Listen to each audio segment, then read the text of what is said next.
Hello friends, రేపటి complete episode ఇప్పుడు ఈ వీడియోలో చూడండి. ఇక ఆనంద భైరవి నిలదీస్తుంటే ఇక వెంటనే జ్యోతి టెన్షన్ పడుతూ, ఇప్పుడు నేనేం చేయాలి? అనన్య అమ్మగారే కదా అన్నంలో మందు పెట్టే సలహా ఇవ్వమని నాకు చెప్పింది.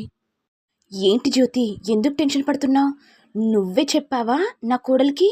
లేకపోతే నీకే ఎవరైనా కావాలని చెప్పారా? నువ్వు చెప్తావా జ్యోతి, లేకపోతే మెడలు పట్టుకొని బయటికి గెంటేయమంటావా అని అనేసరికి భయంతో జ్యోతి ఆనంద భైరవి కాళ్ళను పట్టుకుని, అమ్మ, తప్పైపోయిందమ్మా, బుద్ధి గడ్డి తిని ఇలా చేశాను. శరణ్యమ్మగారే చెప్పారు అన్నంలో మందు పెట్టే విషయం శరణ్యకు చెప్పమని. నాకు చెప్తే ఇలా చేశాను. జ్యోతి, ఇన్నేండ్ల నుంచి మా ఇంట్లో పనిచేస్తున్నావు. ఈ ఉమ్మడి కుటుంబ పరువు ప్రతిష్ట అన్నీ నీకు తెలుసు. మరి తెలిసి కూడా జ్యోతి ఇలా ఎందుకు చేశావు? అంటే అమ్మగారు, అనన్యమ్మ డబ్బు చూపించేసరికి ఆశతో అలా చేశానమ్మా, నన్ను క్షమించండి అని అనేసరికి ఆనంద భైరవి శరణ్య అని గట్టిగా అరవడంతో ఇక కుటుంబ సభ్యులందరూ బయటికి వచ్చేస్తారు. కుటుంబ సభ్యులు రాగానే, ఏంటి ఆనంద భైరవి, ఏమైంది? ఎందుకంత గట్టిగా అరుస్తున్నా? ఏంటంటే బావా, ఈ ఇంట్లో పెద్ద తప్పు జరగబోతుంది. దాన్ని సర్దిద్దటానికి మీ అందరినీ పిలిచాను. ఏంటమ్మా, అసలేం జరిగింది? కావాలని జ్యోతి శరణ్యకు మందు గురించి చెప్పింది. కోటీశ్వరరావు వెంటనే, అయినా ఈ పని మనిషి శరణ్య దర్శన్ విడగొట్టడానికి ఎందుకు ఆ ప్రయత్నం చేస్తుంది? అయినా వాళ్ళకేమవసరం ఆనంద భైరవి? ఎందుకంటే ఈ పని కావాలని ఎవరు చేయించారంటే ఈ అనన్యని. అన్నయ్య, ఈ పని చేయించింది ఈ అనన్యే. ఏంటమ్మా, ఏం మాట్లాడుతున్నావు? ఇక అనన్య ఒక్కసారిగా షాక్ అవుతుంది. ఇక వెంటనే టెన్షన్ పడుతూ, ఏంటత్తయ్య, ఏం మాట్లాడుతున్నారు? అయినా మందు పెట్టాల్సిన అవసరం నాకేంటి? అయినా నేనెందుకు చేస్తాను? నా చెల్లి కాపురాన్ని నేనెందుకు నాశనం చేయాలని చూస్తాను? ఇక వెంటనే ఆనంద భైరవి కోపంతో, ఏం జరిగిందో నిజం చెప్పు జ్యోతి. అంటే అమ్మగారు, నేను పని చేసుకుంటుంటే అనన్య అమ్మగారు పిలిచారు. నాకు డబ్బు చూపించి దర్శన్ బాబుకు అన్నంలో మందు పెట్టించే సలహా శరణ్యకు చెప్పమని చెప్పింది. ఆ డబ్బుల వ్యామోహంతో నేను కూడా ఒప్పుకున్నాను అమ్మగారు. అంతా అనన్య అమ్మగారు చెప్తేనే నేను ఇలా చేశాను అని అనేసరికి ఇంట్లో వాళ్ళందరూ ఒక్కసారిగా షాక్ అవుతారు. కోటేశ్వరరావు కోపంతో, నువ్వు చేసిన పనికి ఇంట్లో నుంచి బయటికి గెంటేయాలమ్మా. నువ్వు నా కొడుకుని మార్చావనుకున్నావు. నీ సొంత చెల్లె కాపురాన్నే ఇలా భంగం చేయాలనుకుంటావా? మామయ్య, నేను చెప్పేది వినండి. నేనెందుకు అలా చేస్తాను? మరి ఈ పని మనిషి చెప్పింది కదా నువ్వే అన్నంలో మందు పెట్టమని. మరి సాక్ష్యం ఉన్నాక నిన్నెలా నమ్ముతాను? అంటే అది మామయ్య. ఇక ఆనంద భైరవి కోపంతో, ఇంట్లో నుంచి తన్ని తరిమేయకుండా ఉండడం పెద్ద అవుతుంది శరణ్య.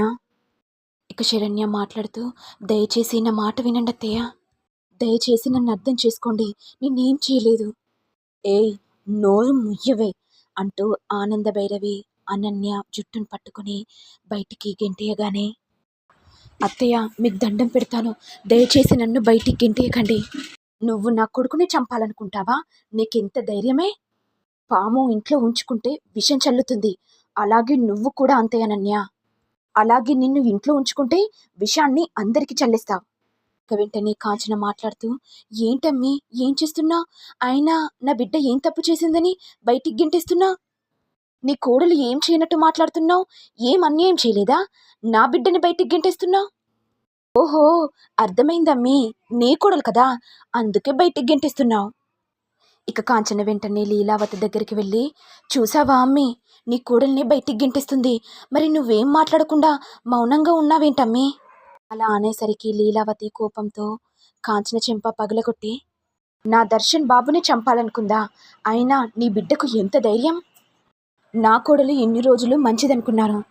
నల్లి లెక్కుంటూ అందరికీ విషాన్ని నింపుతుందన్నమాట అని అనేసరికి ఇక ఆనంద భైరవి వెంటనే కోపంతో, కాంచనా, నీ బిడ్డని నేను బయటికి గెంటేసరికి నీకు బాగానే పౌరుషం వస్తుంది. మరి నా కొడుకునే చంపాలనుకుంటుంది. మరి నాకెంత పౌరుషం రావాలి? బిడ్డ తప్పు చేసినప్పుడు దండించాలి, కానీ నువ్వు బిడ్డకు సపోర్ట్ చేస్తున్నావంటే నీకు దీంట్లో పాత్ర ఉందని అర్థమవుతుంది. నువ్వు కూడా బయటికి వెళ్ళు కాంచనా.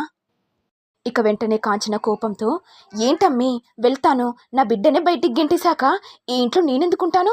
ఒక్క క్షణం కూడా ఉండను. అమ్మ శరణ్య, ఎందుకు ఏడుస్తున్నావమ్మా? ఈ పెద్దమ్మ ఉంది కదా, ఈ పెద్దమ్మ చూసుకుంటుందిలే.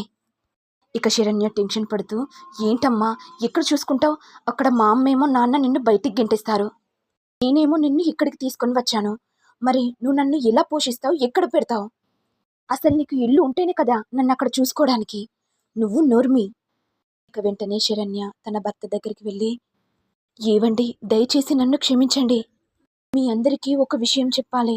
అంటే శరణ్య, దర్శన్ సంతోషంగా ఉండట్లేదని తెలిసి ఏం చేయాలో తెలియక, సొంత చెల్లెకు చెప్పలేక పనిమనిషి చేత చెప్పించాను.